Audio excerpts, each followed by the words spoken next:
I now call the regular school board meeting for Forest Lake Area Schools Thursday, September 18th to order. Please join us while we recite the Pledge of Allegiance. I pledge allegiance to the flag of the United States of America and to the republic for which it stands, one nation, under God, indivisible, with liberty and justice for all. All right, Member Clerk, will you please take the roll call of attendance? Okay, here we go. Member Corcoran. Here. Member Christensen. Here. Member Haglund is absent. Member Antonsen is here. Member Rebeline. Here. Member Castle. Here. And Member Tyson. Here. Okay. All right, we have a quorum, so we will continue here. Prior to getting started, I'd like to make a quick statement. Over the past week, there have been a significant number of requests for a district-wide moment of silence out of respect for Charlie Kirk. While it's appropriate for us to have sympathies for the Kirk family, it's important that we remember that the mission of public education is to promote student achievement through educational excellence. Everything that we do needs to support that mission. We were also reminded that there have been instances where our focus on that mission has waned. As recently as just a few years ago, Forest Lake Area Schools held a district-wide moment of silence for another individual. That example has been offered as justification for doing the same in honor of Charlie Kirk. Following an obvious and egregious error in a judgment with an act that could be misconstrued as similar is not a correction. Instead, it would be an affirmation that the district has failed to identify previous mistakes and learn from them. Therefore, for a similar reason that a moment of silence was inappropriate in that case, it would be inappropriate in this one as well. Our sympathies are with the Kirk family, and Forest Lake Area Schools condemns all acts or threats of violence. As a board and as a society, our focus needs to be on openly debating ideas rather than denigrating and attacking individuals. There is a great deal that all of us could learn from the legacy of Charlie Kirk. That said, do I have a motion to approve the meeting agenda? Could I have a point of order or a question? Point of order. I think if we are going to go ahead and have, a mention of Charlie Kirk, I believe we should also have a mention of the students that were killed at the Annunciation School, and also Melissa Hortman and her husband. Yes, I would extend our sympathies to those families as well. That would be more than appropriate. Thank you, Member Christensen. Do we have a motion to approve the agenda? So moved. Second. Any discussion? All right, seeing none, just a quick note that Member Tyson brought forward action item 7.4 that was a little late, so if people in the audience are wondering where that came from over the last day, there is a timeliness required for this one, which is why it made the proposed agenda a little late. Seeing no discussion, all those in favor signify by saying aye. Aye. Those opposed, motion carries. That brings us to scheduled and unscheduled visitors. We're in no listening session this evening, so we have green cards. So although the board is not legally required to offer public comment, we believe it's an important part of community interaction and have included it on tonight's agenda. We ask speakers to keep their comments relevant to the indicated agenda item, be respectful, avoid personal comments about board members, and refrain from sharing private or sensitive information. Please remember this process is non-interactive. We request that everyone present be respectful of commenters and refrain from making their own comments or applauding to help keep things moving. Speakers will be given 3 minutes. The clerk will give notification to speakers as their time is expiring, and the chair will strike the gavel once your time has expired. I have 2 green cards this morning, so I shuffle them as best I can. I will call you by first name and last initial. Please be ready when it's your turn. First up is Claire L. to speak on the strategic plan.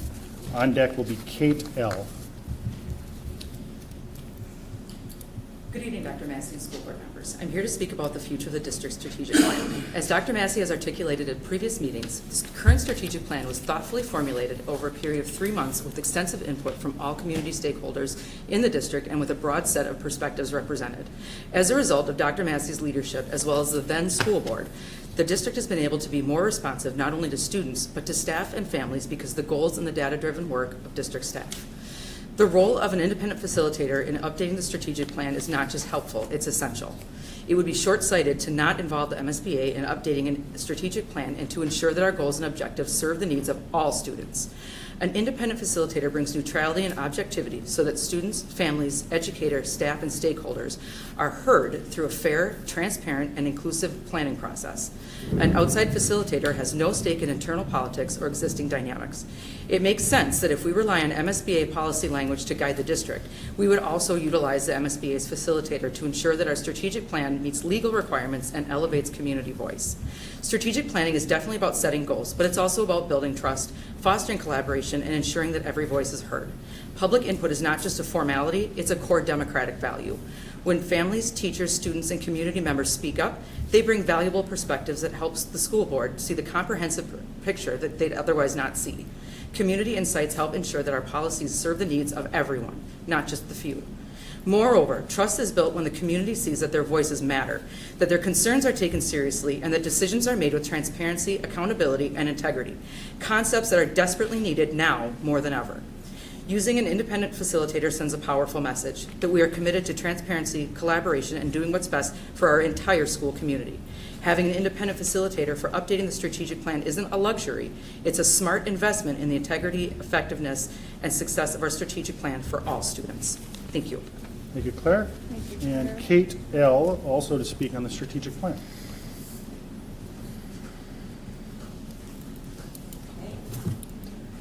Good evening. Thank you, board members, for joining us today. It can't get rained out here, which is nice. So yes, there's a strategic plan, and it always goes, so who goes first? So I don't want to be redundant, but I agree with what Claire said in that this should be a well-organized process because it needs to guide us through multiple years. And so as we are looking at how to move forward with the strategic plan, I hope we model ourselves after the previous process that was highly successful. And just moving forward from there, I am also really looking forward to the clubs report, which is going to be given by Dr. Massey, because I've fielded numerous questions personally out and about. People feel like I'm still in the school board, so people frequently ask me questions about what's going on with the clubs and what happened to the fishing club and where's this and where's that, and I say just email them because I am also quite confused. It is hard to have this big of a change. I know that I've been seeing a lot of kids wondering where things are and asking where certain clubs are, and I have to say, I do not know. And I tell them it's okay to not know, we'll figure it out. But there was a big change. It was communicated piecemeal and through a lot of different sources. And I know that a lot of doubt was cast on sources like the newspaper because it gave information, but it can't give everything. And when people from the board table say there's misinformation out there, they're talking about the newspaper.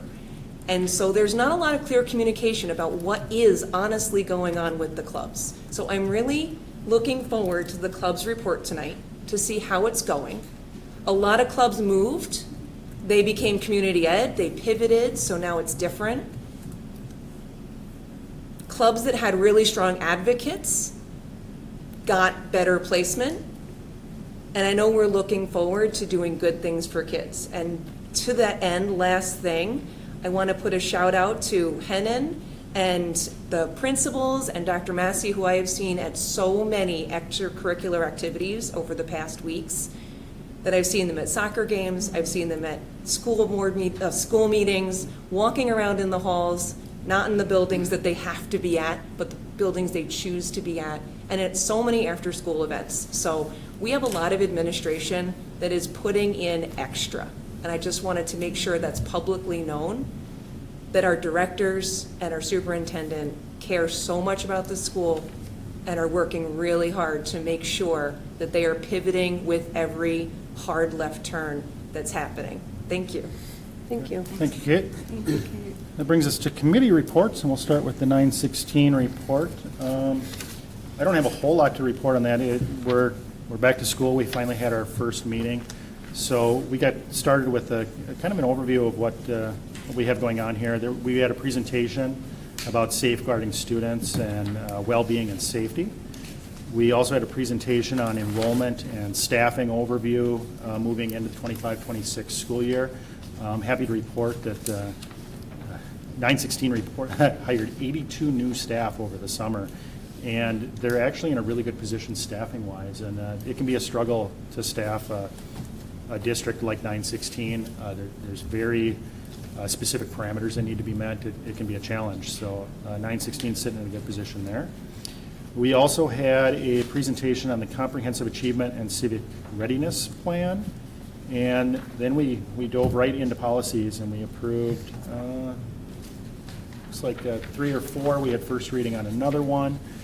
And we also did an approval of strategic actions benchmarks for 25-26 that kind of set the goals moving forward for 25-26. And that concludes my report on 916. Which brings us to buildings and grounds. Director Redberg-Ite. Thank you very much. Buildings Grounds tonight was held at the high school. We enjoyed a wonderful tour of the newly remodeled restrooms in the cafeteria, followed by the fax room, which added a kitchen based on the fact that the wall abuts to the restrooms. So when you're doing plumbing, you get the plumbing done. So great new kitchens in the fax room. Then we went down to the locker room area. So gorgeous new locker rooms for our boys and girls athletics. And then we went up on the mezzanine to look at all of the mechanicals. So, saving the best for last, those amazing machines that cost the millions. So great time at the high school. We did also discuss the education center. They got a new boiler this summer. It will be up and running October 1st, so they're working to start the flush and fill in the next couple days, so that'll be a process that takes up to 2 weeks to do. And then the Columbus well, so the well is fully functional, passed its first inspection, and then also we capped and filled the previous well. So that is the Buildings and Grounds report. Wonderful. Do any board members have anything to add or any questions? I'll just say thank you. You're an amazing tour guide every time I go to a Buildings and Grounds, and you just know everything about everything. It's awesome. So thank you. All right, with that, we will move to finance. Director Redberg-Ite. Yes, I appreciate you having me twice in a row. So audit status we started with, so we went over the last 3 months we've been part of the audit. So the auditors were out in June, they were out in August, and again that first week of school they'll be out one more time before they finish up. We are on track to be able to come to the November Finance Committee meeting with approval by the school board at the first meeting in December for the audit. Things have gone well with what's going on so far. We get into really the sticky points now, and so we'll continue to work with the auditors on that, but again, everything's gone very smoothly. We did a FY26 budget status. It's always hard with 2 months worth of data. We see how numbers can be skewed by payments being made in 1 month versus the other. So we reviewed that. We're doing very well on salary and benefits. So that's our main area of expenditures. Again, we are in the people business, so those being in line mean the most. Again, we reviewed the preliminary levy, which we'll talk about just here in a little bit, so I won't go into much detail about that. And that was the committee. Thank you. All right, anything to add by any board members or any questions or comments? All right, seeing none, we'll move to communications. Director McKinnon. Dr. McKinnon was absent, but I can give the report unless we want Renee to come out. Oh, no, please, Member Tyson. Okay, so we looked at our new brochure tonight, which is quite impressive. The district-wide or community-wide, district-wide mailing will be coming out in maybe a week 2 weeks to a month, Renee was saying. We also talked about the Minnesota survey results, which came out today. I was on that, listening to that. It was the Morris Leatherman Company that did that, and it was a lot of good information about how it affects the outreach that we do to our families. And I would encourage all board members to go back and listen to that. It was just full of information and data taken by them. Then we also went over the communications committee scope for 2025-26, and the topic for the month for October will be our crisis communication and in-the-moment communications. And that concludes the report. All right, thank you, Member Tyson. Do any board members have any questions, comments? All right, we will move to curriculum instruction and equity. Director Jacobson. Thank you. Our topic at Curriculum Instruction and Equity this month was to go through our new educator orientation and induction process in the school district. Every year, due to retirements or teachers moving homes or various other reasons, we have to hire a cohort of new educators, and it's important and of great value to the school district to make sure that those new educators feel supported, they feel comfortable with their colleagues, their curriculum, their environment as soon as possible so that they can do great work with students. Our new onboarding facilitators, Kelly Larson and Becky Hill, joined us and walked through the many different facets and how they support our new educators in our school district, not just those during those days in August or the first month of school, but ongoing over the course of the whole year, and the topics that they work with. And so that was our major topic this month, and I'd open it up to questions. Member Anderson. How many new educators do we have this year across our district? You're going to challenge me on that question. It's almost as if you had it in your back pocket. I didn't, though. I'd say about 54 new educators this year, and again, to make a point that we did not add 54 positions. Right. 54 positions in which we had to fill people who, again, I think we had around 30 people retire every year. We have people who move to other states, that follow a spouse or whatever it might be. So I think it was mid-50s. And that's licensed teachers? That's licensed teachers, Okay. yeah. Member Tyson. So what I liked about the report tonight is that it broke down where our teachers came from, their hometowns. So that was the first time I had ever seen data that showed the hometowns of all the teachers that are the newly hired. And so that was very interesting to see. Yeah. And I also really enjoyed hearing about how they all have mentors, and by building that the high school and Forest Lake Middle School each have 2 mentors, and that each school, each new student knows who their mentor is and can turn to them, as well as their coach, their peer coaches, and then their involvement in the PLCs. I also like the new handbook that each new teacher gets, a new handbook that is filled with information that might be pertinent later when they need to have a sick day because their child's sick. So it's just filled with great information that they can look back on and keep it handy for referencing when they need it. So that was brand new, right? That part was brand new based on some feedback that we hear from new educators, that those days in August are really packed with a lot of helpful information, and it's hard to retain all of those different bits and pieces over time. 6 months you might need to know an answer of something we talked about in August, and to have that handbook to just go back to quickly, and as Member Castle has suggested, making it available digitally too, is just really, really valuable new asset for our newest educators. Interestingly, the data that you're talking about in terms of where our teachers from, the area right around us is where they are from, and no town has produced more educators that work in Forest Lake than Forest Lake. So we have the majority, the largest group of single city educators is Forest Lake. So people who come through our system like to come back and often teach for us. And just how highly organized the 3 days are for the new teachers that come in, and how welcoming it is, and just how they've thought out all the things that they really need and want to see through survey and collecting data from that group. Yeah, and I would say the program that they did last year was first rate, but it never stays the same from one year to the next. That group of new educator orientation leaders are always tinkering with how, based on what they hear back from teachers, how they can make it better. The handbook that you mentioned being one of the newest inclusions this year. Right, as well as the last thing I'll mention is they do monthly meetings.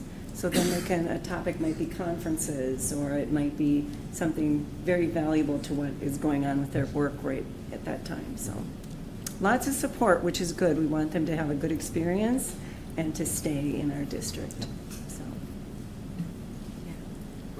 Member I just know we always see the list of all the new educators that are on board, and it's so nice to see a familiar name, some of the alumni coming back, and it would be great if we can just keep them coming back, because they hit the ground running, they know the schools, they probably know how things work so well. I mean, what a great asset. I mean, we know they're educated well, of course, because we did it for them, so we got that going for them. So, yeah, it's a really good feeling to see those people return, those staff return. So, yeah, it's great. And I feel like I'd be remiss if I didn't offer a note of appreciation to our local business owners for the chamber luncheon that they host every year. Local business owners open up their pocketbooks to host an event where they pay for the lunch for our newest teachers and have a grab bags of fun goodies that they can go around, and they genuinely mingle with all of our new teachers, welcoming them. They have fun door prizes. It's really you don't see it in other. I've never seen it before in other districts, and I think it's just a great way that our business owners show an interest and commitment to our school district and the teachers. So. Yeah, through the local chamber. Yep, Yep. through the local chamber. Thank you. Yeah. Yep. That's wonderful. Yeah, that's fantastic. Any other questions or comments? All right, seeing none, thank you, Director Jacobson. Thank Then we'll you. move us to Policy, Director Friedman. Good evening. So we had a rather lengthy agenda for us tonight, and we had a pretty high confidence that we weren't going to make it through the agenda, but aim high, right? We didn't make it through the agenda. We did make it to talking about our Policy 313, which is our transportation employee drug and alcohol testing policy. There are some changes in there that we need to make to increase the comfort level of the federal agencies that enable us to license bus drivers, and we would like to continue to do that. So those will be coming forward. And then we did address the 1300 series that the board had taken up last time. Those will be returning to the board largely in the same condition that they were in last time, except we are making we are recommending one change in the last one of those. MSBA, the Minnesota School Boards Association, had indicated on our phone call to seek some clarity to that one, where some of those things came from. And they looked at what is actually in the rules right now and noticed that their own model policy bore little, if any, resemblance to the actual rules, which I guess that's part of the difficulty of these things, is sometimes even the organization that leads the way doesn't notice necessarily that, oh, name, there was a change. So we are recommending that the stuff that's that's existing in the rule right now be incorporated within that thing, because MSBA has indicated that they intend to make those changes in the relative future anyway. So that's as far as we got tonight. So we're going to pick up some of the other ones next month. Thank you, Director Friedman. It's good that we'll be a little ahead of the game then. Before you sit down, did anybody have any questions or comments? These are MDE rules, correct? No. Yes, those are, they are the rules, yes, exactly so. There's statutes that are things that are Laws. promulgated by the legislature. The legislature oftentimes then gives charges an administrative body, so in this case, MDE, with developing rules that implement some of the statutes. So there has to be some form of enabling statute, and then the agency is at liberty to adopt rules. So what we're talking about is agency-adopted rules. So those would be MDE.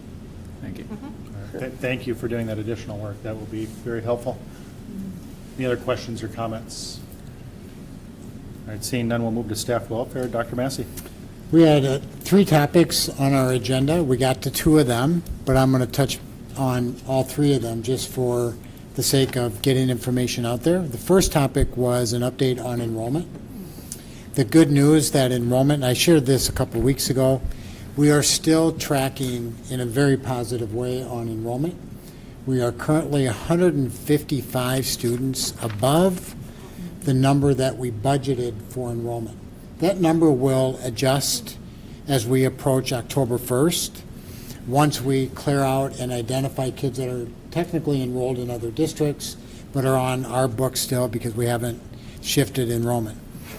But that is trending better than last year, and last year was a really positive year for enrollment. Keep in mind that there's lower birth rates across the state, yet our enrollment continues in such a strong way. Where are kids coming from? Families are moving into the district. We know that there's housing growth. We have enrollment from homeschools. We have enrollment from our local charters. We have enrollment from neighboring districts in terms of open enrollment. So a very positive trend on enrollment. Very good. The other topic we had quite a bit of discussion around is the current operating levy, and the topic that we've introduced of the potential of going out for an increase in the operating levy. We're a long ways from that decision, but we had conversation around next steps to consider different components or different issues related to a future operating levy should the board make that decision, steps, processes, needs that we have in the district, and then the process that the board may undergo to make that determination. So more information on that and more conversation to come. The third topic that was on the agenda that we didn't get to is my interest in putting together a bullying prevention working group. And that will be kind of an administrative working group to look at the various practices we have in the district to address bullying from a prevention standpoint, culture, capacity building with our students, training of our staff, and our implementation of the anti-bullying policy and how we address bullying when and if it occurs. So I'm looking forward to starting that process. We're likely to pull that committee together and begin actually in November due to the availability of staff members to help facilitate that work. So that'll be an important undertaking, I think, for the district. And that concludes my report. For sure. Any questions or comments for Dr. Massey?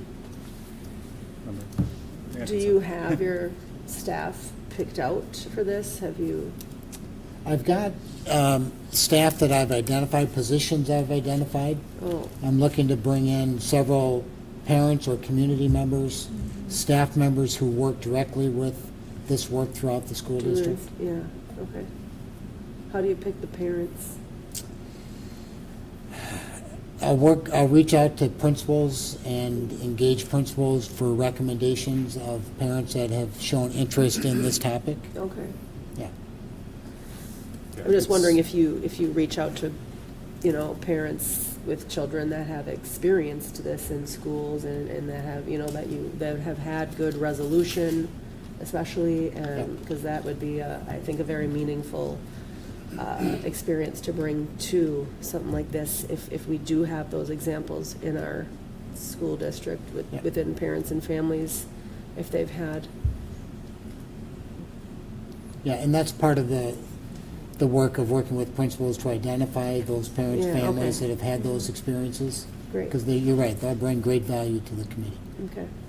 For sure. It's nice to see this coming together. We've had a lot of discussions about this, at least individually as board members and with administration. So, Member Corker? Yeah, and I've actually had some people comment about having some form of maybe where people come to school and talk about bullying and trying to accept people's differences, and also about gun violence. That has been coming up a lot to me from different groups and parents, trying to address maybe having speakers come in and address like maybe the elementary kids in a different way, of course, than the high school would be, but just having that discussion point about the bullying and the gun violence. Okay. So it's such a sensitive, see the gun violence. I mean, Yeah. being very careful how to address that with young children, and just I think that's just something that it's on everybody's minds all the time. So especially parents and staff. I mean, it's very scary. So just wondering if that has been talked about too in discussion, since all this has been going on even so close to home. Yeah, I would say that we have a lot of conversation in our schools around the importance of how we solve conflicts, how we engage with each other, how kids interact with each other. There's a lot of conversation through morning meetings at the elementary level, advisories at the middle school and high school. So we're having those conversations on an ongoing basis.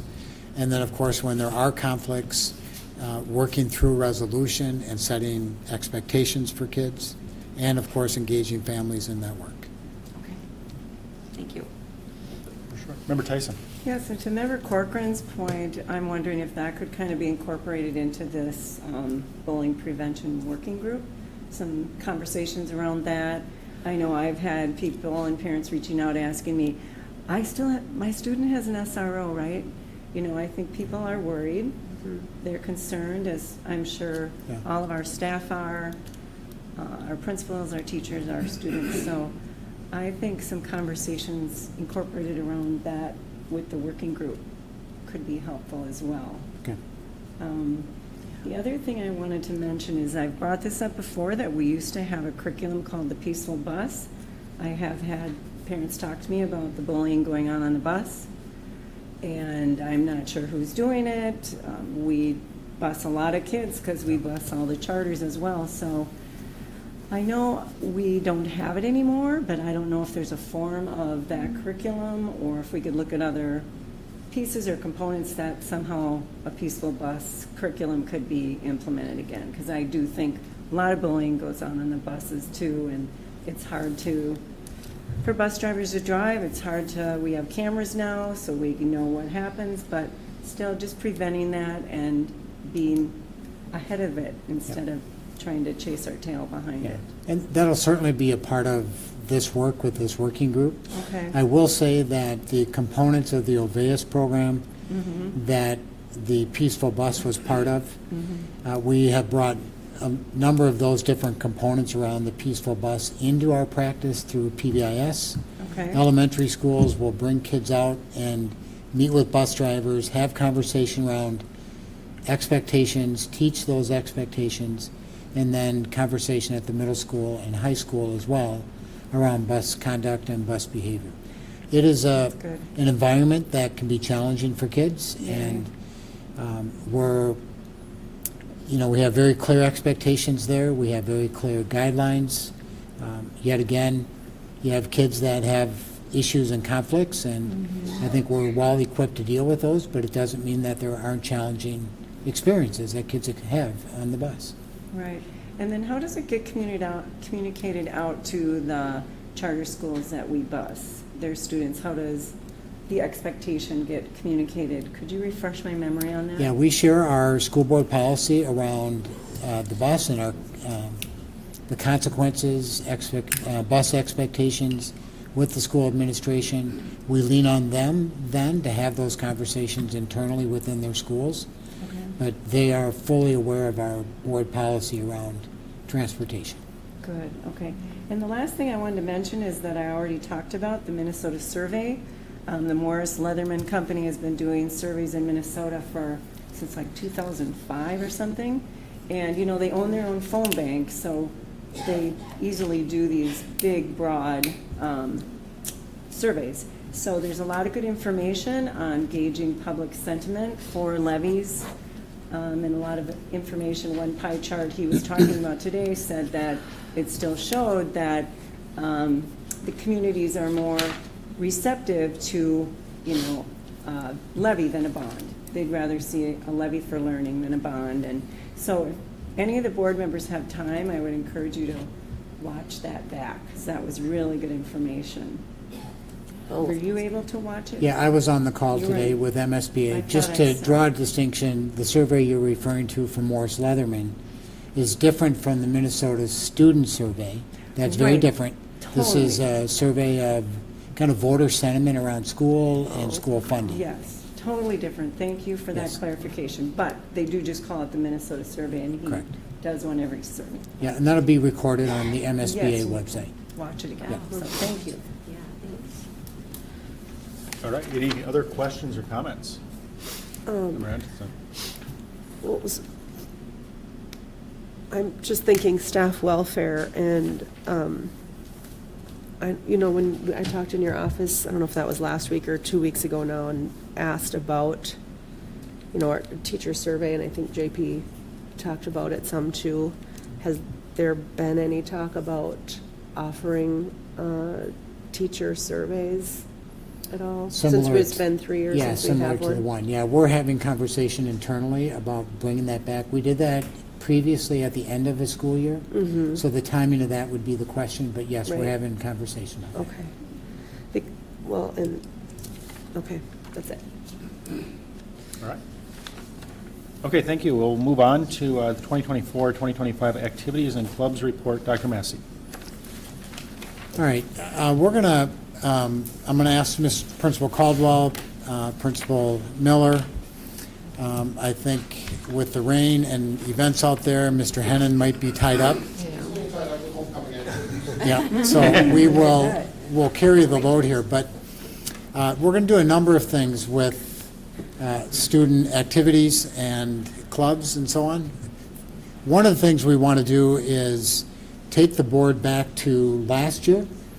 The policies 1510 and 1801 call for an annual report, so this would be our annual report of engagement, participation with our different activities that we have in the school district. And before we go retrospective and look at last year, I want to just orientate the board and the community to how we have structured student activities with respect to policy 1510 and 1801, and to bring clarity to where our current activities and clubs have fallen and where they align based on those policies. So if I can ask either, Jason, if you would kind of scroll through. We've got under policy 1510, which would be school-sponsored activities, there are 3 categories. The first category being activities that are sponsored by the Minnesota State High School League. We don't list all of those here. You'll see that list in just a moment when Mr. Caldwell walks through the participation levels of those different activities. But you can see we have the competitive sports, debate, speech, play target, robotics, adaptive sports, fall dance, and the related little kickers, which is a subset of that group. But those activities are sponsored by the Minnesota State High School League. Then, we work our way to the right, in the middle column, we've listed and placed various clubs and activities that we have that align with what we would refer to as student involvement in school operations. There you're going to find LINK, which is the way in which we orientate 9th graders to the high school. Web, and the areas that are highlighted in yellow, it's hard to see on the screen, but on your paper you can see highlighted in yellow, those would be middle school activities. Web would be the way in which we orientate now 6th graders to the middle school. Prom committee is the way in which we run senior, junior, and senior prom for students. Bleacher captains, we don't have cheerleading, but bleacher captains is the way in which we engage kids in promoting school spirit and participation from a fan standpoint at high school games. Yearbook, both middle school and high school, the way in which we create yearbooks. Best Buddies is a program where kids are working with and supporting other kids throughout the middle school. Kindness Rangers, also a program similar to that at the high school. Principals Miller and Caldwell will speak in more detail of those. This would be really quick, just to interject. This looks a lot like the list that we approved in June. Would that be correct? correct. Okay, and then school operations, these are activities that occur during the school day as well, right? That is correct. Okay, Yep. thank you. Largely. Not all. Not all of them? No. Okay. Yeah, but bleacher largely? captains would be Oh, yes, of course. outside of that, but they're part of the operation of different components of the school. Again, we've made a commitment to being very intentional about how we bring 9th graders into the high school. Yeah. So LINK is the way in which we do that. The C next to each of those items and you'll see more of those items listed in the third column, indicate that those activities are identified in the teacher collective bargaining agreement under Schedule C. Okay, thank you. So that's what the C references, and that is relevant because policy 1510 calls for school-sponsored activities, and they're school-sponsored when they are identified in Schedule C. Correct. And do not require annual approval because they're memorialized in Schedule C, according to policy 1510. Thank you. And then if we work our way one column more to the right, you'll see the list of various activities that have been, in some cases, long-standing activities throughout the high school and middle school, and some are newer than others. Again, the C would designate that the advisor is called out and supported in Schedule C on the teacher bargaining agreement. And each of the different activities in this column have a curricular extension. So if we walk down this list, I won't cover all of them, but investment club's a good example. That's an extension of finance courses, business courses that we have at the high school. Pep band, I think, is obvious. That's an extension of our music program. We have an environmental science course at the high school, and as an extension, we have environmental club. Ranger Sound is tied to music, theater, history day.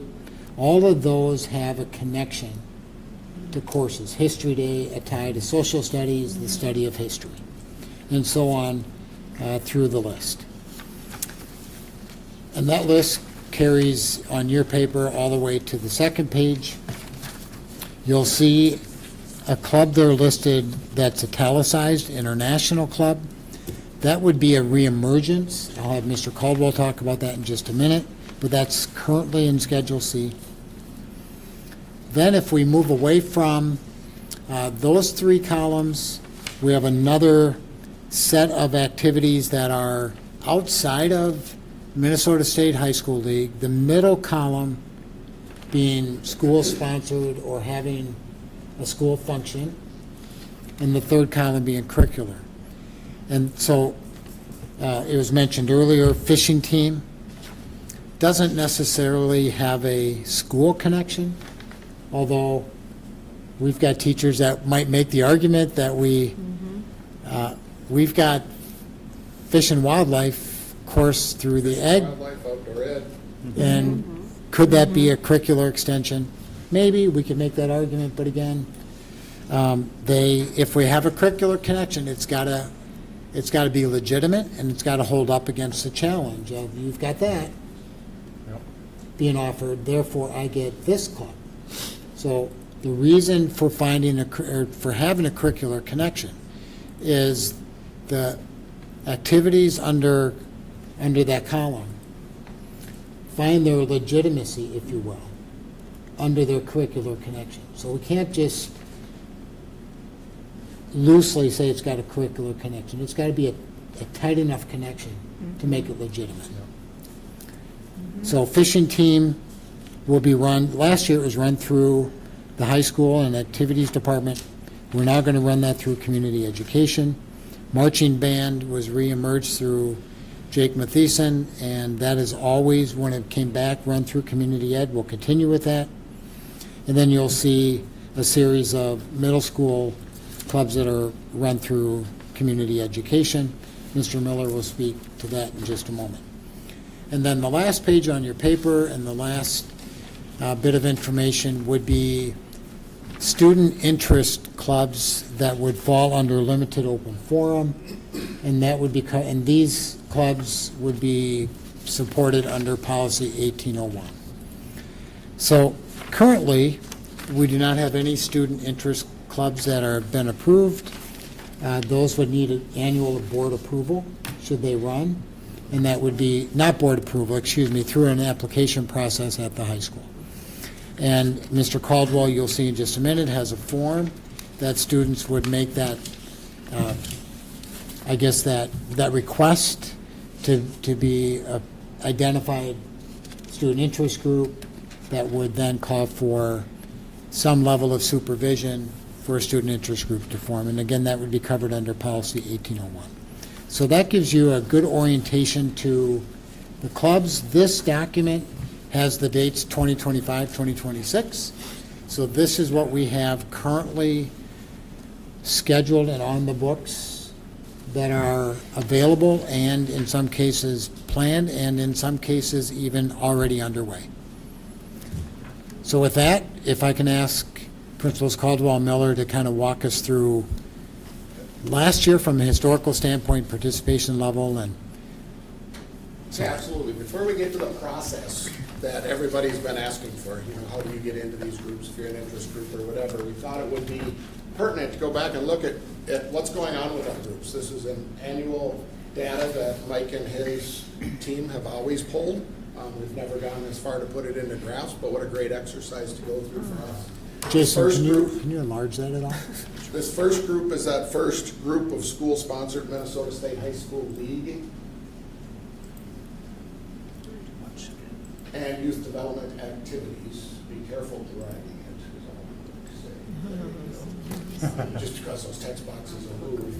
But this represents 1,714 students participating in all of those different things that we offer. That's 895 unduplicated people. From a school principal athletic side, Mr. Hennon was ecstatic when he saw this because 895, most of our kids that are participating at this level in our sports are in more than one activity. Because if you double that, you're over 1,600 students. That's phenomenal. That's how our programs are so successful, because our kids that are getting involved are staying involved with all of those things. I had the PCN grant was in today, and they have all of the people from across the state are meeting at the high school over the next 2 days. Kari invited Coach Bisco in to talk to this group about culture. And you look at the number of students that he has participating in football. Over 170 students participate in football. When he started, that number was barely at 100. And this year he's pushing 200 students in football. That's culture. That's not because we win games. That's because he's doing phenomenal things with kids and they want to be around him. And I could say there's stories like that with every single one of those groups up there. Yeah. It all comes down Jim, to those the relationships. coaches, the coaching staff that are hired in football, but across the board, Absolutely. are creating places that kids want to be a part of. And we know the power and value of engagement, involvement in things outside the classroom. Absolutely. And when you go down to the next one, school operations, that's 273 unduplicated students. A lot of those students are the same ones that are above prom committee. It doesn't take a lot of people to put prom committee together. You're looking at 12 to 16 kids. But Webb, you're looking at close to 100 students that are working at the middle school onboarding those new students. Like we're at 75 last year. This year we were over 100 Link people. I mean, it's unbelievable. And the kids that stay with these are often the same kids that are coming back and coming back. And then when we move down to these next groups, this is where we start pulling in the kids that weren't in the top. So I would argue, and I don't have the unduplicated numbers, I am going to try to do that. It's an incredible task. I'm going to argue that over 95% of our high school kids for sure are involved in something. And this represents that as well, from DECA all the way to fiber arts. It might be a small group of 10, but you also might be looking at groups that are close to 200 like that band. It's unbelievable what our faculty advisors are doing, both at the middle school and the high school. Yeah, you'll have students that are engaged in co-curricular experiences here, but also in those athletic experiences. So you'll obviously have duplicates, but other opportunities where individual students find that connection, that experience. FFA you can see as a popular experience, especially at the middle level. Our music programs as well, to be able to offer those experiences for kids. We sort of talked on this topic as we were transitioning around connected to the anti-bullying work and mental health. Again, the connection between school engagement, participation in athletics, having a place to belong in these different activities is a powerful, proactive way to support student well-being. So we're just super proud of these numbers and the work our staff, our administration, Mr. Hennon, and our coaches, advisors are doing across the high school and middle school. So the magic question, how do you get on Schedule C? How do you get sponsored? All of those types of things. Okay, we've come up with a process that instructors and kids will work together to fill this application out that would then come to Mr. Miller, myself, activities directors, ultimately to the superintendent and then to the school board. But the basic club information, proposed name, advisor, contact information, grade level, how many years has this club been in existence? We have clubs that are running now that aren't on Schedule C, that as you are, or even student interest clubs, how many years have you been using a student interest club? Year after year, and it's getting more and more kids, and we're more tied to curriculum, those types of things. This is an avenue that those clubs would be able to come and fill this out and potentially then be listed as a school-sponsored event. So they would have to do their mission and vision work. What's your meeting schedule? Your objectives for the year? Connection to Forest Lakes strategic plan. As that plan continues and develops, you know, that's really where the rubber hits the road for principals. Especially, this is what guides everything that we do in our classrooms through instructional leadership. And then it has to tie also into our mission and our vision. Then keep going down. Your proposed activities, budget needs, and then an advisor agreement. You can't come in and do this without having somebody that you're thinking, okay, this person might be my advisor. I'll pick on History Day because Mr. Wiggin is on leave in Africa. History Day is not running right now. That's something Mr. Wiggin has ran for years. If that was not a group, a kid could go to Mr. Wiggins and say, look, we want to bring back History Day. There's a competition. There's all these things. We can easily tie it to curriculum, but they need to go through that work and prove to us that it's tied before we're just going to give them that access. I think I have an example if you go down. The example would be International Club. We haven't run International Club for many years. So this is one that I sat down with some people and we came up with just a draft of what this could look like. I have teachers that are interested in it this year because we don't have History Day that's going on because Mr. Wiggin was back. So I had some teachers approach me and say, hey, can we run this again? But this would be an example of what would be presented to myself, athletic director, Dr. Massey, and then ultimately you guys, if you just want to scroll through that. You know, participation, lists all the things, possible annual events. And we get all the way down into student leadership,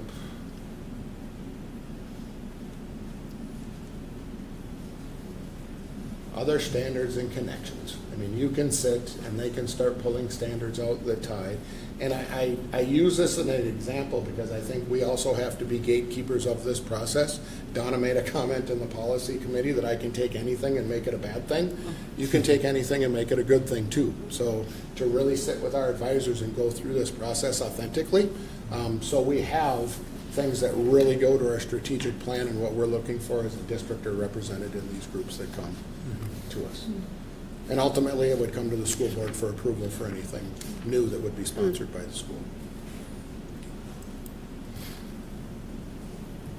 A great example with this would be fishing team. Okay, fishing team's been going for many years. They have a great following. They do great things. If all of a sudden AJ was saying, look, we might be placed wrong. Okay, let's sit down and let's go through this. How are we tied? And that could be presented as early as next year. And then if we keep scrolling down, we have this other group called student interest clubs. I have had students already ask me, how do I start doing this? How do I start doing that? I'm like, just hold off. Just hold off. 2 students come up to me in the lunchroom. When can we do it ever? I said, give me till after tonight. Let's meet tomorrow. So I have a student interest-based club application that we've worked on. This covers everything in 1801 as far as what we need. So student name, who's going to be running this group? Who's the faculty advisor? That ultimately is going to be assigned by the principal within the building. Students may come with an idea of who they want, but because of 1801 and how that runs, we need to be careful on who we're picking for those supervisors. Estimated number of participants. What's your club name? State your purpose. Okay, confirmation that you're not doing any illegal activities. They're going to initial that. What's your proposed meeting day, time, location? And then we go on to describe what exactly.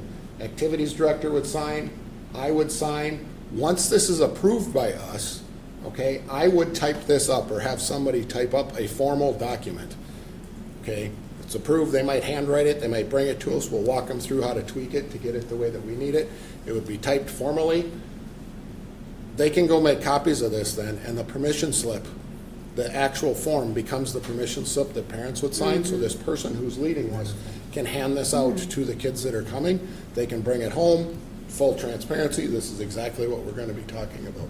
Those would then be brought back to me at the high school, I'm assuming you at the middle school, and we will keep them on file, so we know that the students are there, those types of things. Our idea, the question always is, how are you going to do this? Where's the supervision? Those types of things. I have had 3 different groups come and ask me so far, how do we get this going? Once they're started, I have a really big media center after school.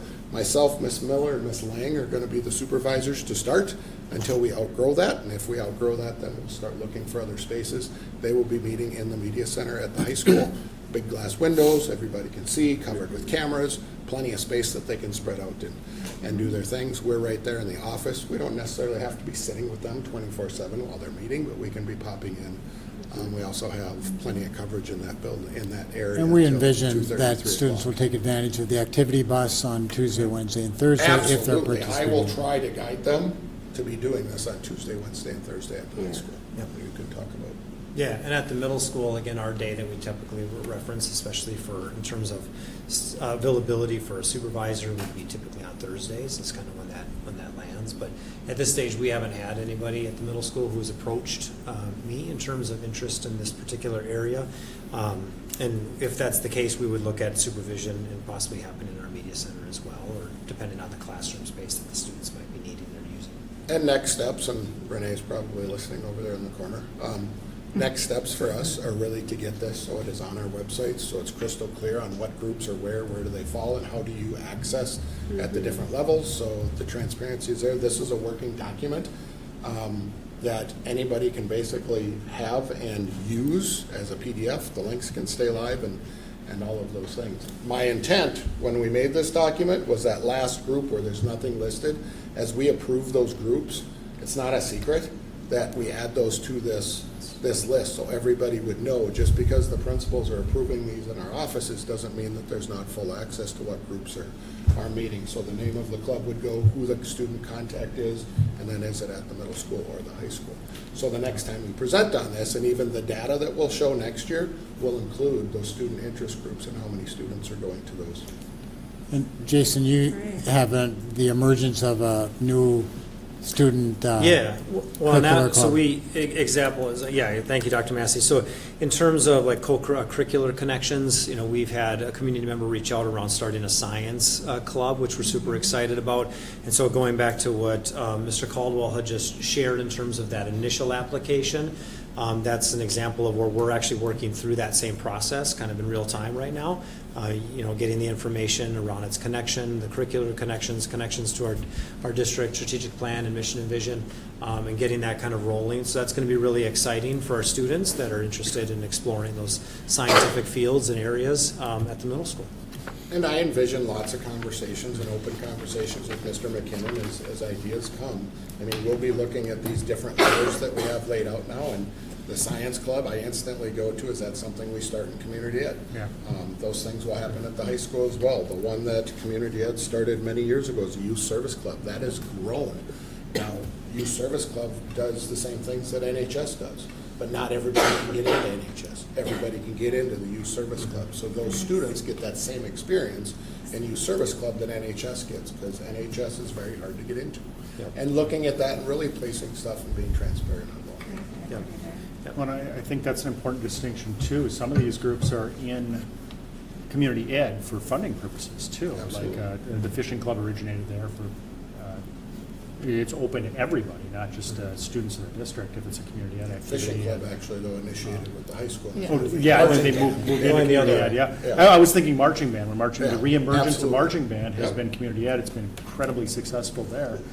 But there is a path for movement for these groups, and that's what excited me. And I know there was a lot of, we call it FUD in the security world, fear, uncertainty, and doubt on how these policies would work. But The exciting thing about 1801, 1510, and community ed is groups can move around. And I think you've shown that a little bit to us tonight, is there's a process to become a sponsored activity, but if you're not a curricular sponsored activity, there's options in community ed, there's options in student interest groups. I love your application under 1801, how that works, but I think it'd be really important just to kind of communicate out. Although it's called an application, we don't gatekeep that. It's more of an application, just making sure that you're following the process. It's helping you set up the group, making sure that you're not going to be discussing things that are unlawful. Absolutely. But you're in. Well, whatever your student interest is, that's the beauty of limited open forum. So this is really exciting to see. And our intent with 1510 is to have all of our groups that are currently running to go back and actually fill out the proposals. So we have a list of those, we have a database of those. It helps when we're putting things on web pages, it helps all kinds of things. So the student council is currently working on theirs right now. Yeah, this is really exciting to me. Member Christensen. Yeah, I guess I just have a question on just the process. And so you have an application. So back it up. So you said that you've had like a few groups come up to you and want to start, and they don't fall into Correct. these. A previous member of BSU, previous member of Lemong Asian Group, and a previous member of FCA have all come up and asked me, how do we get started? Can I start working? I said, just give me till Thursday. Well, that's great. So just the process, then they would fill out the paperwork. You would sign it. Mr. Hennon would, assuming everything's, you would sign it, Mr. Hennon would sign it. It still comes to the board. You are able to approve it. Yes, that one, the student interest clubs is totally approved at the building level. Yeah, 1801, those student interest groups, it's not an application or an approval process. It's simply fill out the paperwork. If there's interest, that club can exist. And there is no gatekeeping around that. Principal Caldwell doesn't get to look at the group and say, I don't like the topic. As long as it's lawful, that group is allowed to exist. And that's the beauty of limited open forum. It's open to the students. Yeah, Member Corcoran. So who helps, so there won't be an advisor, as we all know, that is my sticking point about all of it. No one to help them, guide them, help their group answer questions, help them fill out the paperwork. I mean, who will help them with that? I would totally sit down with anyone who wanted to come in. I mean, if I'm the one who has to sign off on it and make sure that you're following all the rules, I would have no problem with anybody on my administrative team sitting down with a student who said, hey, I want to meet around whatever. How do I do that? Instead of just saying, oh, you go meet in the media center, you can just do whatever you want. Hey, we have a process, let's walk through it together. We're going to get better answers and cleaner documents if we can help them walk through how to fill that out. And through that conversation, we're also going to be able to hold people to a better level of accountability. And how is that being told to them? I plan on communicating this through a communication, not this week because of homecoming. I might have a little bit in my Friday communication. But next week, I really planned on making this a big chunk in my family communication that goes out. Because normally don't the groups kind of start in October? Some of our groups are running now. Some start mid-year, some start at the high school anywhere. There's a rolling start to a lot of them. Okay, all right. So as long as they have some guidance and just some adult help to get it started, and I'd like to keep apprised of updates on how this is going. And that's the beautiful part about this document is you guys have the live document, and we can totally come back and give updates. But as those groups form, they will be listed right here, and you guys have that document. You can view it whenever you want, and definitely feel free to call us. Okay, terrific. Yeah, I mean, I knew that. It's just it just needs guidance. It's exciting, but it's new. Yeah, I mean, it's it is. new for everybody. For a student to be able to come up and say, "I want to group in," name it. Okay, how do we do that? We have a process where before we had a process, but it was a lot looser. I mean, Mr. Hennon would say anybody can meet, and I agree with him. Everybody should be able to meet, and it worked for us for years. Our previous process. We can do the same thing. We just have a few things that we have to jump through with having our students do this. Yeah, and the same thing goes for the middle school, right? Eighth grade. But not 7th. Eighth grade. Yeah. No, 8th grade. Member Cassidy. So I'm interested in, so in policy 1510, it says licensed staff. Is it possible for licensed staff in another school to be one of the, not supervisors, but coaches in those clubs? And then also in the 1801, it does not say licensed. So any staff member can be a supervisor there. Is that correct? And then could we also allow staff from other schools, let's say that there wasn't staff at this building, Not in 1801, we can't. not in No, 18, but from another building? 1510, we have 1510, coaches we that have work coaches elsewhere. from- Yeah. In 1510. One of our best coaches is a teacher down at North St. Yeah. Paul. Yep. The director of our musical is a community member.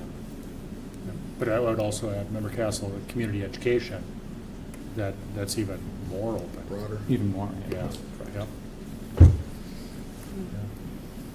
Any other question? Member Tyson? Yes, so, Mr. Caldwell, I mean, I do like the autonomy of this, but I just want an honest answer if either of you feel like there's obstacles that still remain. In the application process? In the or- whole, it's new, so we know it's kind of an obstacle this fall, right? Yeah. It's new, we're rolling it out, but I mean, down the road, do you see that it could continue to create obstacles? Yeah, I think it's part of my job to tear down those obstacles, but an Okay. initial obstacle is giving kids the courage, if you will, to say, okay, we've been meeting as an interest group for whatever, however long, or we've been doing it for however many years. Because of the changes, now we're not doing it. How do I get to that next step? And working with them to walk through the other application process so it's really done well. So Dr. Massey and you guys look at it and say, wow, they put some thought into this. There's a mission, there's a vision that ties into who we are here in Forest Lake. That's going to be intimidating for some kids, but through our relationships, I think we can overcome that. Yeah, I think in terms of, policy 1801 and how that just gets navigated, I think, in terms of, with like supervision, like you're even alluding to, in terms of the students having maybe that independence, the courage, to take that step into doing some of those things, and then how some of the unknowns and how that kind of just gets implemented throughout the course of the year and through this. That I wouldn't say it's necessarily a barrier, it's just that unknown a little bit in terms of that. But we've got great people that will work through those questions and problem solve as we need to. Yeah, and definitely I want to compliment both of you on just, it feels like you're very willing to commit to seeing this process be positive for our students and see that, their creation of whatever club they want is you're going to help them see it through. Yeah. Well, I think And it I goes back to- appreciate that, because I think that's so important, and they're going to need that. goes to that the participation graph. So we talk a lot about, we know that when kids are involved and connected at school, they're going to perform better. That's absolutely critical. And so however we can do that and support students to feel connected is again, one of our most essential missions. I mean, we look at the middle school, one of our pillars is student connectedness. And that, whether it comes through athletics or it comes through a club or activity, connections with teachers in their classrooms, you name it, that's super important. And it shows, and I think, in a lot of the data, but we still have opportunities to connect with even more kids. And again, how we best do that and how we push and promote and sponsor is really important. Right, and I totally agree with you 100% that we know that engagement in school activities and academic performance, they're just hand in hand. And so that's why my question about obstacles, I just wanted to see your thoughts on that. I also want to say that, the high school media center, I'm really happy that that'll be used for that. I mean, it didn't look like that when my daughters went to the high school. The media center The didn't look like media that. center. It's beautiful. What did I call it? Right. No, you called it the Did media it? center. But But I when you mean, say I'm- looks like, that means there's like people, in my mind, there's people in there working and whatever. Our media center is used constantly Well, I because it's so know, beautiful. but it is so beautiful, and I Yeah. think it is a crowning part to our high school now, where in the past it simply wasn't. So now it is, and I'm glad it'll be utilized for And we that have- purpose. And we have other spaces that we can move Yeah. into when we need to. We have flex spaces and things like that. We're Yeah. actually in probably better shape than than the middle school is, just because of the way that it was, our high school was designed with those open spaces. Which is very nice. Very good. Member Christensen? Well, I mean, speaking to Member Tyson's point about, obstacles, I mean, I appreciate all the good work that has been done to rethink this at the board's direction and the application process and such. But I do feel like we still have to remember that there's 6th and 7th graders who are coming into the middle school. This is a huge transition time for them and critical time for them to meet with people with similar hobbies and interests and, the change the board made. I mean, these students cannot join a student interest club. They can join some other clubs, but they cannot join a student interest club, even though it meets after school, supervised, and has parent approval. So, I mean, I still think that, this is great and positive, but, I think we shouldn't lose sight of especially 6th and 7th graders being brand new to the middle school that really lost an opportunity through all of this. I concur. Me too. All right, any other questions or comments? All right, thank you both for coming in. Thank you for that great report. And thank you for all the work that you've done to work within the legal framework that we were required to adopt here. Adding the 1801 opportunities to the 8th graders, that's exciting as well. That's new in our district. So, from that point, we'll move to the consent agenda. Does any member have anything they would like to pull from the consent agenda? All right, seeing none, I would entertain a motion to approve 6.1 through 6.3. So moved. Second? All right, we got a motion and a second. All those in favor signify by saying aye. Aye. Those opposed? All right, motion carries. Brings us to action item 7.1, set the preliminary property tax levy pay 2026. Director Remberg. So we're here tonight to, again, set that preliminary levy for Pay 26. Pay 26 is used for the FY 27, so that's the 26-27 school year. That's the property taxes that will come in during that time. I'm going to start tonight by just giving a little bit background on the overall process for the levy. And so overall, it starts out over the summer. Business directors are entering data into a system for the Department of Education. First week in September, that Department of Education takes that data, pushes it out into initial report. Often, in every case, every year, there's little minor tweaks that happen after that comes out. And so what we need to do, and what most districts do, is certify the maximum, which means that of the 39 pages worth of math, if there's anything that's still in process, we're able to recoup that in the levy that we go for. We have lots of time still to go ahead and go through what that exact levy is. Again, all those calculations. So we'll be doing that at the October Finance Committee meeting, and then we'll report that out here after that meeting. And then we do also have truth in taxation, so that is in December. And at that time, we're going to go ahead and certify a final levy. And that certification of the final levy will be the exact dollar amount that we will put onto the property taxes within each one of the 3 counties that gets represented. And so that's the overall background on it. I'm going to give a little bit of detail into this year's process. We did have a delay in the ability to enter the data that I talked about that business managers do over the summer. They had a software switch at the state level, and so they backed up some timelines. There are major categories missing this year, so sometimes at this point in time, I have an idea of what that preliminary levy looks like. I don't this year because the areas are pretty significant, with long-term facility maintenance being the major one, and again, that's a rather large dollar amount, debt excess, and then also some lease levy, especially through 916. And so again, those not being on there, we really don't have a good preliminary number tonight, but again, not uncommon that that happens, and we always, in the past in this district, among all the other districts in the state, pretty much certify the maximum. So with that, that is what administration would recommend to do tonight. All right, any questions or comments for Director Remberg? Okay, just a comment that maximum actually says you just put the word maximum. You don't put a dollar amount. All right, any other questions or comments? All right, in that case, I would entertain a motion to approve as stated. Move to approve 7.1. Second. All right, motion is second. Any discussion? All right, Seeing none, Member Clerk, please take a roll call. Okay, Member Haglund is absent. Member Antonsen votes aye. Member Rubbeline? Aye. Member Tyson? Aye. Member Castle? Aye. Member Christensen? Aye.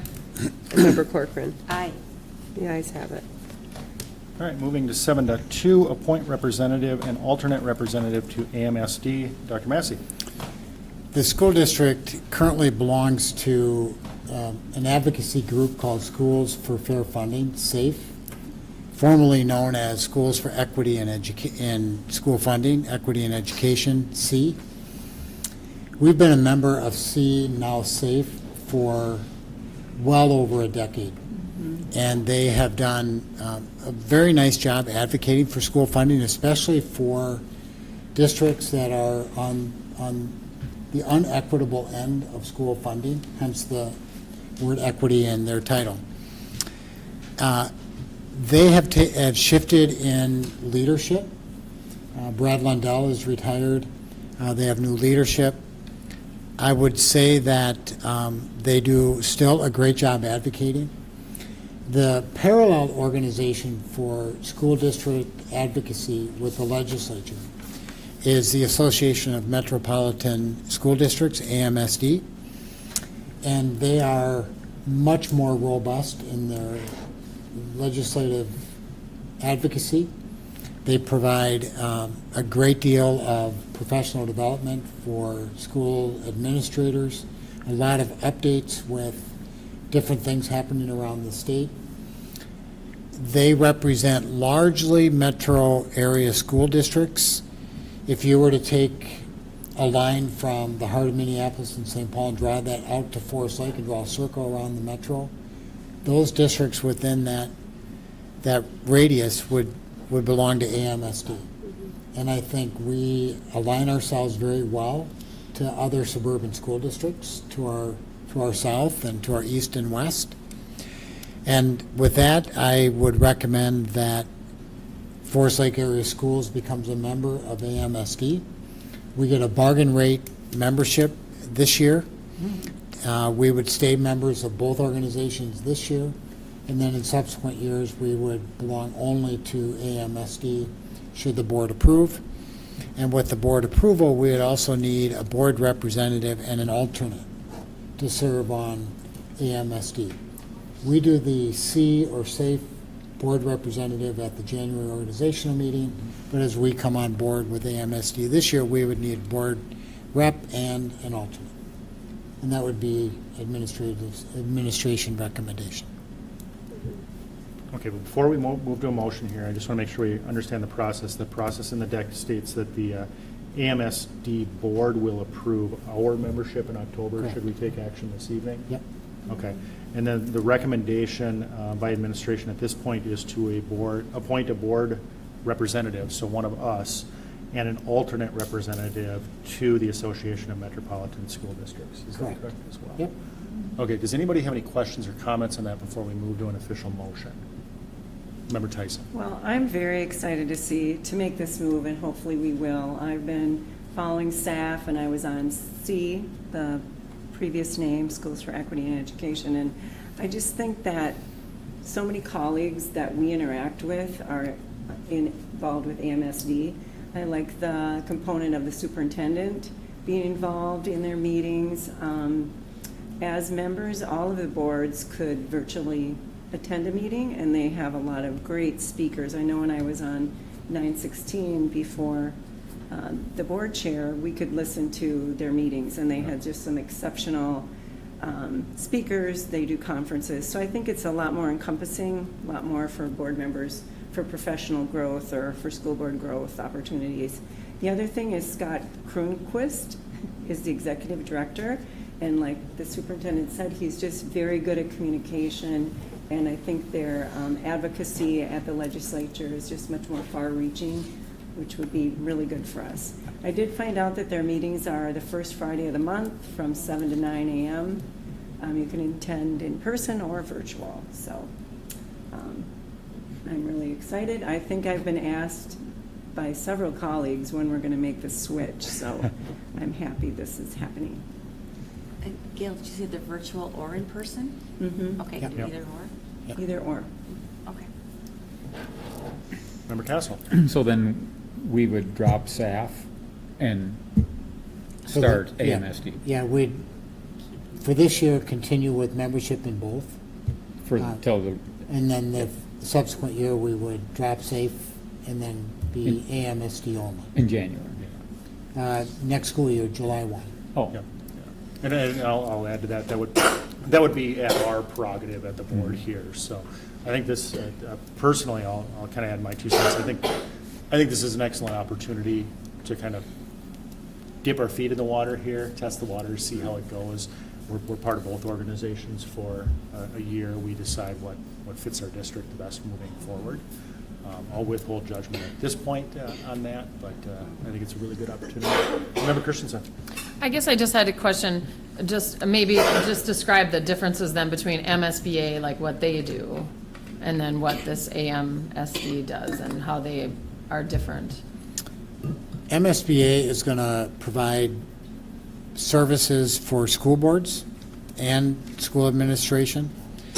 They do some advocacy at the legislature, but they're largely providing services for school board functioning and administration, where AMSD is really an advocacy group around school funding and school-related issues.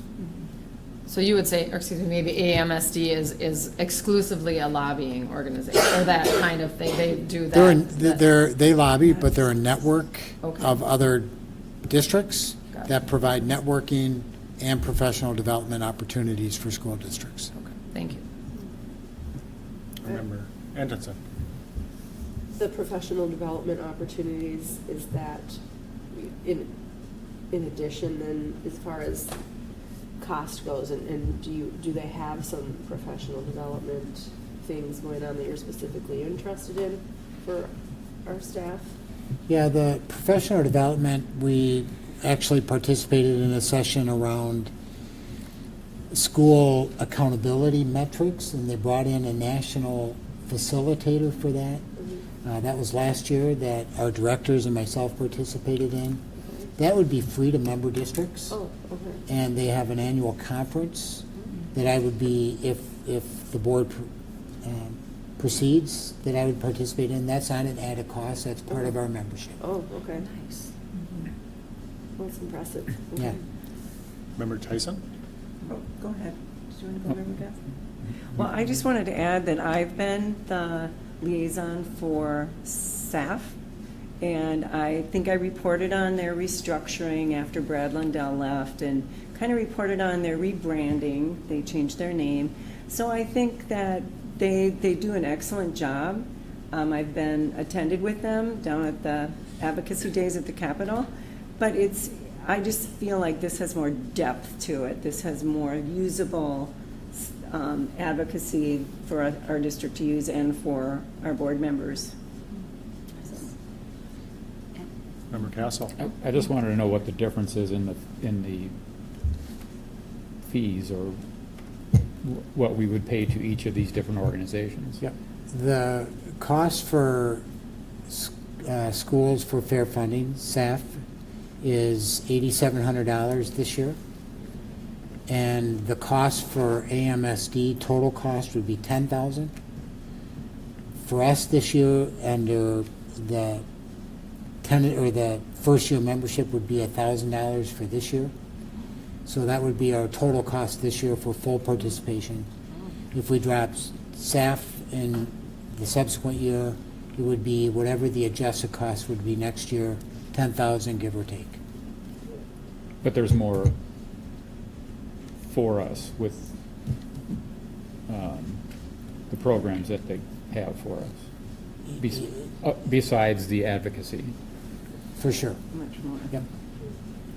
Member Corcoran? It seems like, and you said it was metro schools that are mostly in. Primarily So metro area is this school kind of districts. the new, like, everyone's kind of moving toward this other option?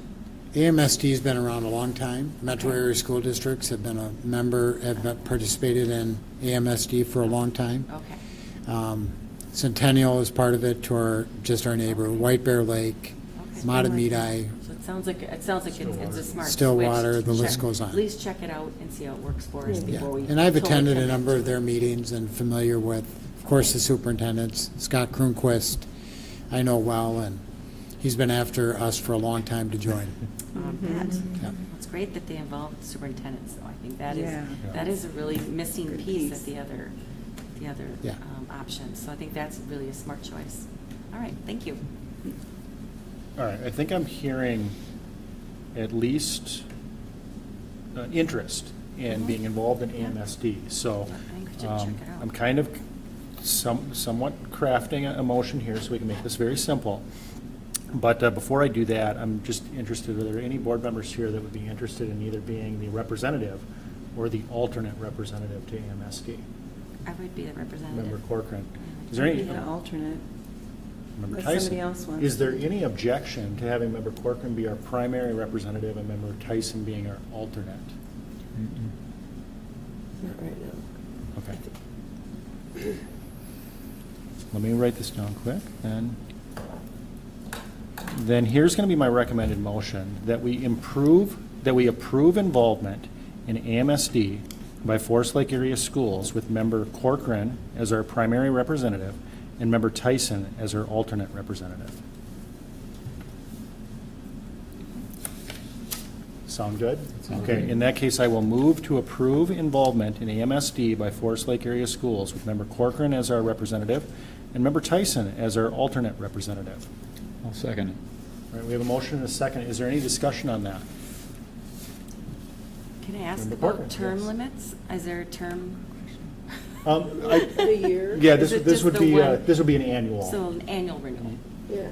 Was that correct, Dr. Massey, or do they have different bylaws? It would be an annual. Annual, Okay. okay. Yeah. Just was wondering what. Okay, what are you signing up for? Yes, great. The motion's on the table, Member Corcoran. so- I'm sorry, you can't back. Yes, it would be, pedal. okay, it would be an We better annual add thing. 1 year term. I just want to make sure I know.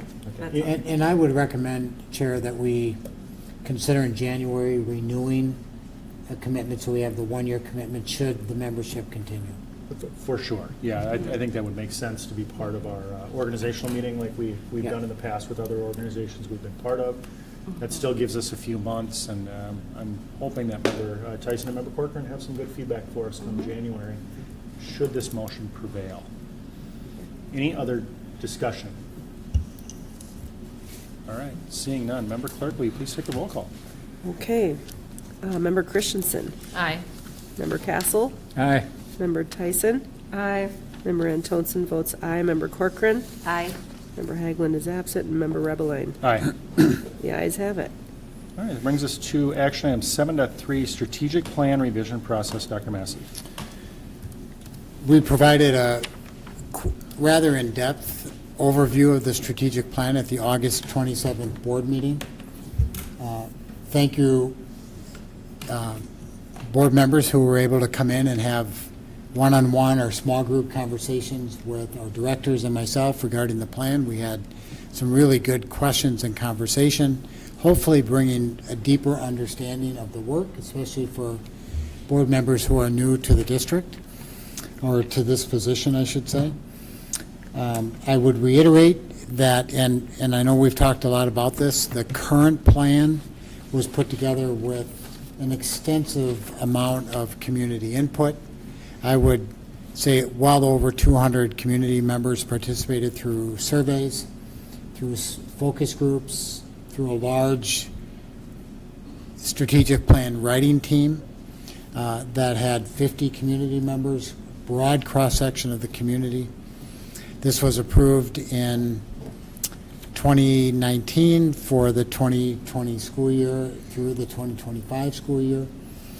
And the plan is, as you know, is comprised of a really good framework that has served us well over the last 5 years. In a sense, the framework is a bit timeless, including a set of belief statements, a vision statement, a mission statement, 6 focus areas that then support objectives, goals and objectives under each of those focus areas.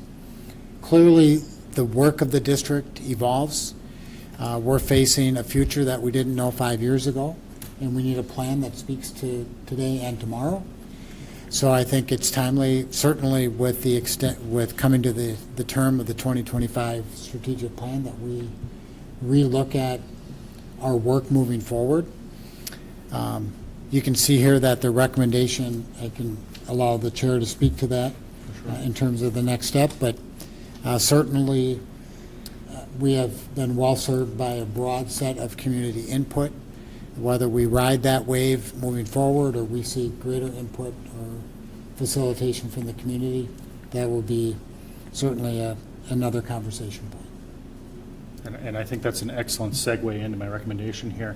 My recommendation being that we stand up a 3-board-member subcommittee to get together and to discuss our potential options, report back to the board with our recommendations as to next steps. And those next steps might be, greater community involvement. It might be the strategic plan should look like this. It could be we need to hire an external facilitator. Or it could be that the strategic plan is great and we should continue. But as we've determined or experienced in previous meetings, that gets to be a very long and arduous process here at the board table. So what I was hoping was to put together 3 board members that would be able to meet. Of course, those would be open meetings, open to the public. We would host them. I envision we would host them here, and that subcommittee would be able to report back to the board relatively quickly. I didn't want to time box it, but I was thinking within the next month or so that we can take next steps and move from there. So if that seems like a palatable idea, I'd be really interested to hear if any board members would be interested in serving on that committee, or just any other discussion that you might have before moving to an official motion. If not, I could put out a request for members to serve on a subcommittee as well. I'd be interested in serving on a subcommittee, but you're talking about just kind of getting this process moving. Yes. Yeah, I mean, figuring out how we're going to do it. As a subcommittee, we would have no decision-making authority. Yeah. We would simply be meeting. Just talking about it. Yeah, Kind of just- like we did with the administrators and Steve. Precisely, and then coming back to the board with a unified report of this is what the 3 of us thought, this is what we talked about, this is kind of how the process went, and then of course the board would have the final decision-making ability on that. Oh, go ahead. No, Yeah, go Member ahead. Well, I was just going to say, so really, it's a 2-member, you're member, Mr. Chair, you're a part of this, so it's really a I would be willing two-member, to serve yeah. on the subcommittee myself, yes. I would be willing to do it too. Depends on yeah. Okay, So, Member yeah, Christensen? that, you said you're going to be, you want to be on the subcommittee. I said I'd be willing to if Member Antonsen, Member Tice, I don't Yeah. know how. Oh, Or did you? I was- I'm sorry. I No, thought was you just raised your making hand. sure. I'm getting tired. You're scratching your neck. I You thought said you yes, raised your right? hand. I would be willing. And then are they, did you say, Member Chair, they're in the evening and open to the public, right? So- They would absolutely be, Okay. it would, any subcommittee that we would form would be subject to the rules of open meeting law. So, yeah, I believe they have to have it after 6 p.m. They would be open to the meeting. We would publish them on our website. We would be taking community input from people that we could bring back to the full board. Okay. But it would be, the subcommittee would only be 3 board members, so that we don't create a board quorum, Right. and thus we would not be a decision-making body. We would be simply an advisory-making Right, body. and you will be taking public input then, Oh, whoever of course, attends. of Okay, course, perfect. yes. Yeah. And So- what is the scope for the meeting, like an hour, 60 minutes, an hour and a half? Or all night? Excellent question. I think that would be details that the 3 members selected, Okay. the subcommittee, we would kind of figure out when it works with our schedule, when it works with administration, because we would need administration to host that for us. Ideally, we could even maybe record it and broadcast it so the public could stay involved. We want this to be open and collaborative, of course. So I don't want to bind administration to any of those requirements, though, as part of this, just because you can't guarantee that, and I don't want to subject them to additional work if it's not something they're able to do. I guess I just have a question about the process, and so if it is a 3-member committee, I don't know all the rules specifically, but it is like an open meeting, because I'm just envisioning. Correct. Not that I don't want participation, I do, of course, but like if the 3 of us are here and a whole bunch of people are here, like how are they gonna talk to us, and then maybe it would kind of get off the rails a little bit or go down a rabbit hole, and then like how do we bring it back? Or maybe could the subcommittee, like just the 3 meet and kind of talk about some things, and then maybe with the community, we could say, this is what we're thinking, what do you, I guess I'm just not, I mean, and to be clear, I want community Right. participation, but I'm just wondering, would community participation be better, like, that we had done before with the committees, and like you identify the people who's there, the parents, or something like that, you know, whereas it, I mean, in my head, I'm just envisioning like sort of a green card type of procedure or something, like how does that, To that point, that would work? be the prerogative of the subcommittee, just like in the boardroom this evening, if we see a member in the audience that we want to invite up to participate in the meeting, we certainly have the right to do that. The subcommittee would as well. What sets this apart from, say, 3 board members meeting at a local restaurant, for example, is that this would be an official commission subcommittee of the board, which would require us to adhere to open meeting law and to follow those certain processes, where if we had a non-quorum gathering, I'll call it, in another location, we would not be a quorum. We would have the right to gather and have discussions. But this is just a more official process, and it has the added benefit of allowing or giving the community very specific notification of when and where it's going to occur, so they can attend and at least observe. It's up to the committee if they were to participate. So Member Corcoran. I'm thinking of you thinking more of a work session. More or less, Work yes. session, not really, Correct. you know, just for you guys to kind of figure out, how do y'all feel?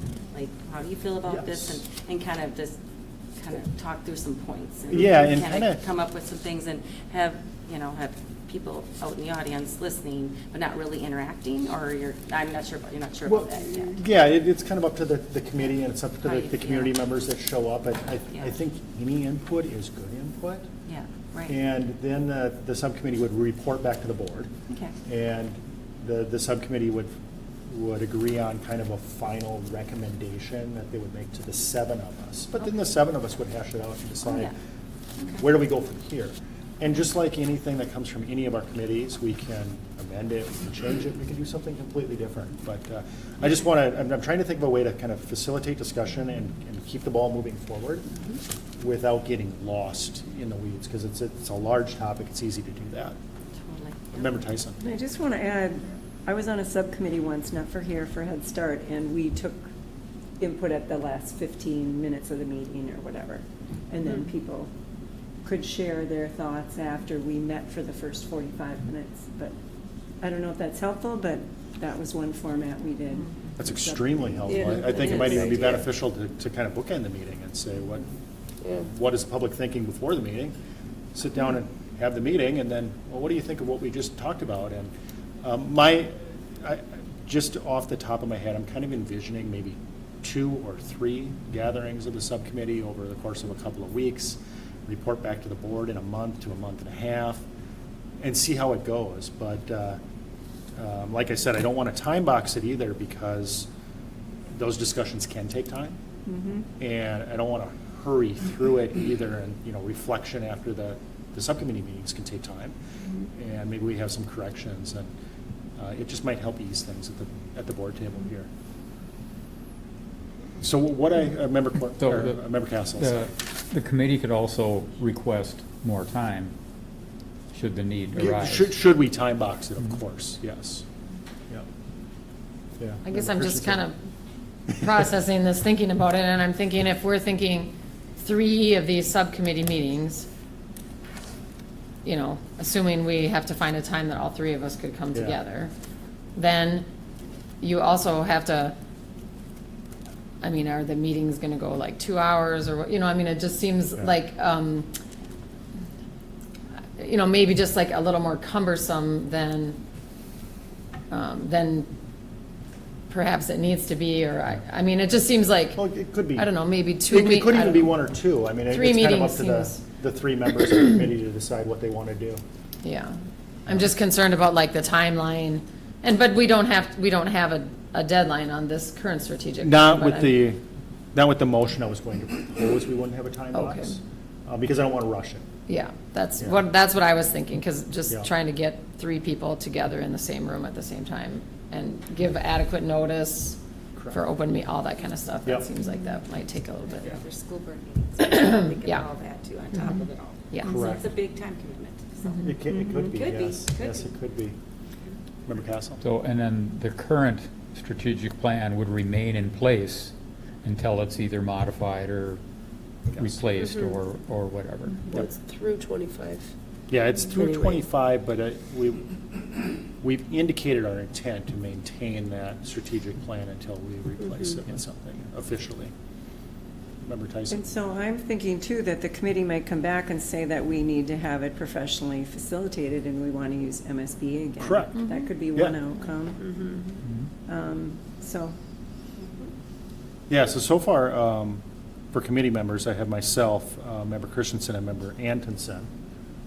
Is that, after the discussion, are we, Member Christensen, Member Antonsen, does that still sound Sure. reasonable I think I feel confident in the three. in that group? Yes. yeah. Okay. me too. Good representation. In that case, I will move to appoint a subcommittee, including Member Rebline, Member Antonsen, and Member Christensen, to consider the strategic plan revision process and report back to the board. So moved. Second. Move to approve. Second? Okay, we've got a couple of motions in a second. Any discussion? All right, seeing none, all those in favor signify by saying aye. Aye. Those opposed? Okay, the ayes have it. The three of us will connect at some point in the next few days to determine next steps on that process. So we'll move to 7.4, approve MSBA legislative resolution. Dr. Massey. So in front of you is a resolution that administration would propose that we submit to the MSBA Rep Assembly as they begin to form their legislative platform for the 26th legislative session. That'll begin in February this year as the second year of the biennium. This is very similar to the resolution we submitted last year that was ultimately adopted by the Rep Assembly and was part of the MSBA lobbying legislative platform. As you know, we have a large district that provides transportation to 5,600 students across our district. And many years, we incur up to $500,000 of cross-subsidy that's funding that deficit through the general fund. Through our lobbying efforts over the years, we have made some progress on covering that deficit.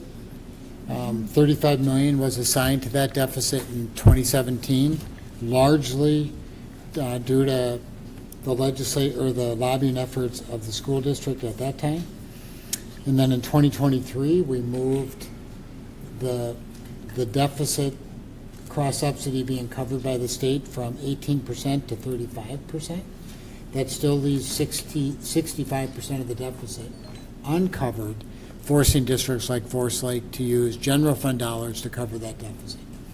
It is an unfair formula that, quite frankly, in all of my years lobbying in the legislature, I'm yet to meet a legislator who doesn't agree that that is a faulty formula. Yet, the resolve to find the dollars to fix it has been difficult to secure. So the more lobbying efforts we have, including MSBA, the better for us and for other districts affected by the cross-subsidy. So administration would recommend that we proceed with this resolution that we would then submit to the Rep Assembly. I believe, Member Tyson, you're on that delegation making that determination. And again, administration would recommend that we proceed, and specifically in this resolution would be to move the deficit from coverage from 35% to 70%. You might ask, why not 100%? because at the legislature, they do things in steps, unfortunately. And the 70% figure was actually a recommendation out of the School Finance Task Force that met 5 years ago now, that I was part of, statewide School Finance Task Force. So I think we've got some power behind that number because it came from that recommendation. And quite frankly, if we can move double that cross-subsidy coverage, that would be a big step.